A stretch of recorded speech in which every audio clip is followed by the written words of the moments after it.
अब जब भी हमारे पास ऐसी इक्वेशंस आती हैं तो इसको हम हमेशा सॉल्व करते हैं मिडल टर्म स्प्लिट मेथड से, जहां पर हम इस मिडल टर्म को यानी कि जो हमारी एक्स वाली टर्म है इसको हम स्प्लिट कर देते हैं यानी कि तोड़ देते हैं दो नंबर्स में। अब इसको स्प्लिट करने का भी एक मेथड है।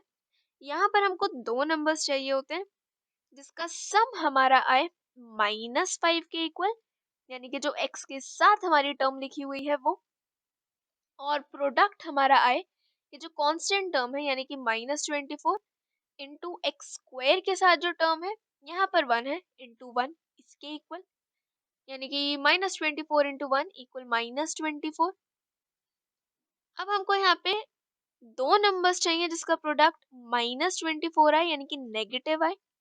प्रोडक्ट हमारा नेगेटिव तभी हो सकता है जब एक नंबर हमारा पॉजिटिव हो और दूसरा नेगेटिव हो। अब क्योंकि सम भी हमारा नेगेटिव है यानी कि जो बड़े वाला नंबर होगा वो हमारा नेगेटिव होगा।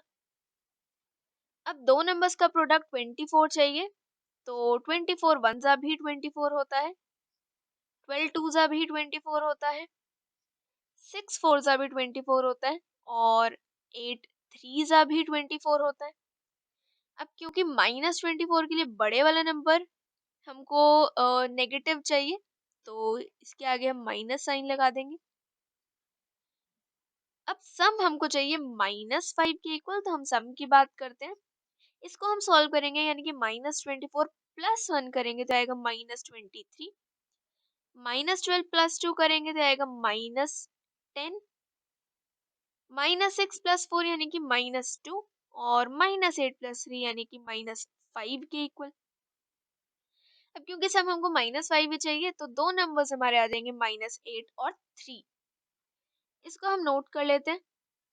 तो यहाँ पर दो नंबर्स हमको मिल गए 3 और -8।